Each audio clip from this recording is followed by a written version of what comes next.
Good day, everyone, and thanks for returning to On Call with Doc Dave. Today will be episode number 7 on gallstones. So, what are gallstones? Gallstones are stones that are formed in the gallbladder, secondary to the liver, excreting more cholesterol than the bile in the gallbladder can dissolve. The excessive cholesterol forms into crystals and eventually forms into stones. So that's how you get gallstones. Now, let me explain the symptoms of the onset of gallstones. In other words, it's generally a person who eats a heavy meal moderately late at night, goes to bed, and then wakes up in the middle of the night with excruciating pain in the right upper quadrant of the abdomen in the lower right rib cage area. And it can radiate to the back and even into the right shoulder. So that's usually how it comes on. Now, you can also have nausea and vomiting. You can have diarrhea associated with this. If this is reoccurrent, because once you get a gallbladder attack, you're going to get more because the stones are always there and they don't pass. And if they do pass, sometimes they get stuck in the common bile duct, and we'll go over that later. But generally, the stones are formed in your gallbladder. You can also have something called sludge, which is not a formal stone, but it's just a bunch of little gravel that develops in the gallbladder.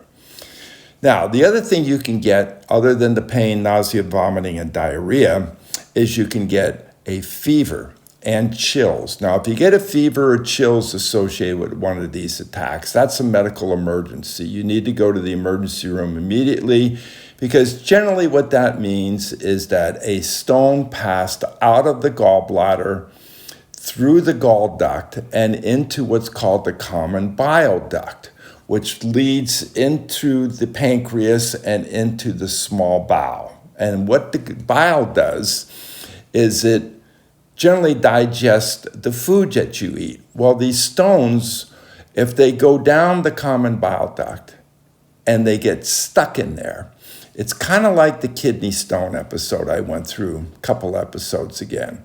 They get stuck in there, then all the bile that's getting excreted out of your gallbladder is going to back up and go into your liver and cause an infection. And that's called cholecystitis. And that is a very serious disorder because the bacteria will get into your bloodstream. It will cause sepsis. And you can get very sick from this and even pass away from this, depending on what your health is like. So that's the symptoms that it usually presents with. Right upper quadrant pain. Now, how do you diagnose a gallstone? Well, gallstones are usually diagnosed by the symptomatic presentation of the patient into the emergency room, again with the right upper quadrant pain, some yellowing of the skin, the nausea, vomiting, diarrhea, occurring after a heavy meal, usually late at night. So usually the doctor will start an IV, give you some hydration, give you some analgesics like morphine, give you some antiemetics, and then they'll draw some lab work on you. Now, the CBC will possibly show an elevated white blood cell count.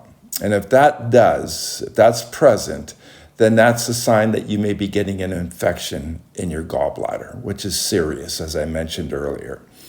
The other classic finding is an increase in liver function test, the LFTs. These are like your alkaline phosphatases and other blood tests, which are localized specifically to your liver.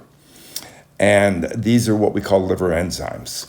The other one that could be elevated, and this is generally more serious if this is elevated, is your lipase. And your lipase is an enzyme you find in your pancreas. And if you're developing an inflammation in the pancreas secondary to this gallstone called pancreatitis, that can be very serious as well. So those are the blood tests they generally do. Now, what kind of x-rays do they do? Well, they don't just generally do an x-ray of your abdomen. They'll do what's called a gallbladder ultrasound.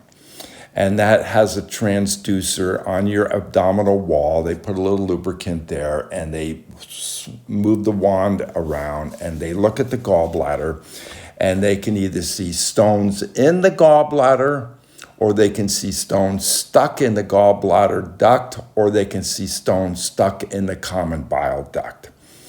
So there's also something called an endoscopic ultrasound, where they put the ultrasound, the transducer, through your esophagus into your small bowel, and they can look at it that way as well.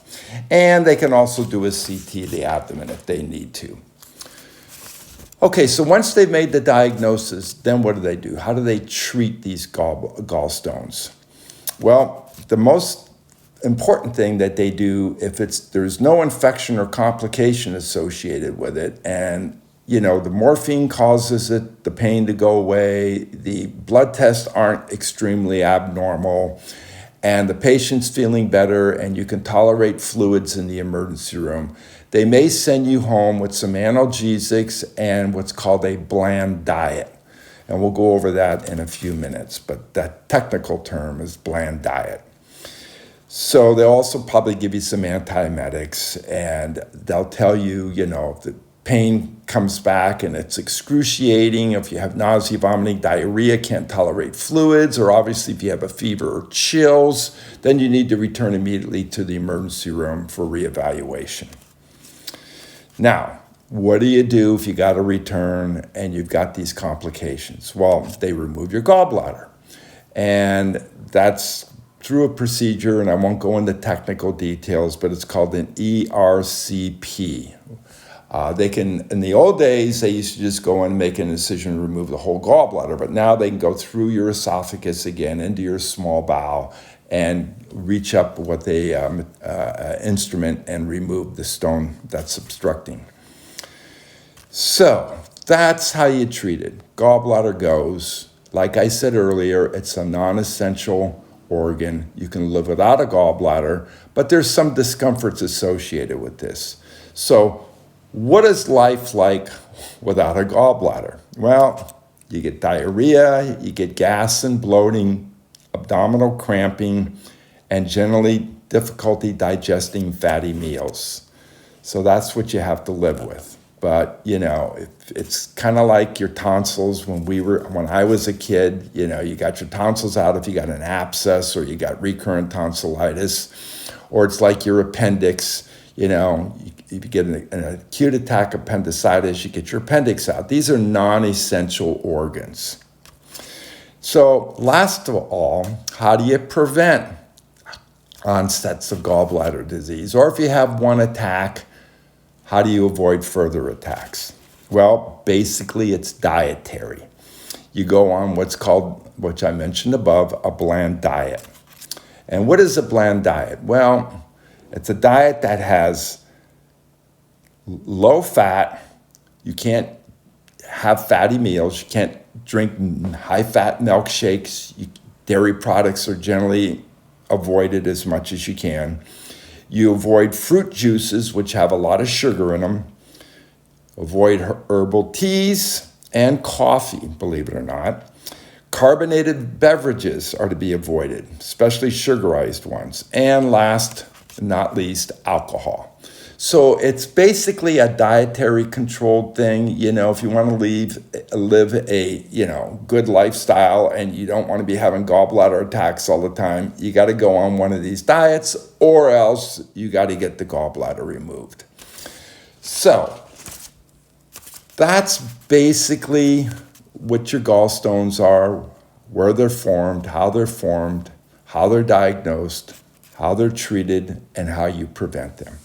So hopefully this will help you in the future. If you know anybody with gallstones, or if you have gallstones, this is the layman's explanation about these stones. So if you like this, hit the like button. If you really like this and you want to come back again, you really enjoy my podcast, hit the subscribe button. And my parting statement, remember, I'm your friend, not your doctor. I'm not making diagnoses for you. I'm not telling you any medications specifically to use, and always consult your doctor. And thank you for listening.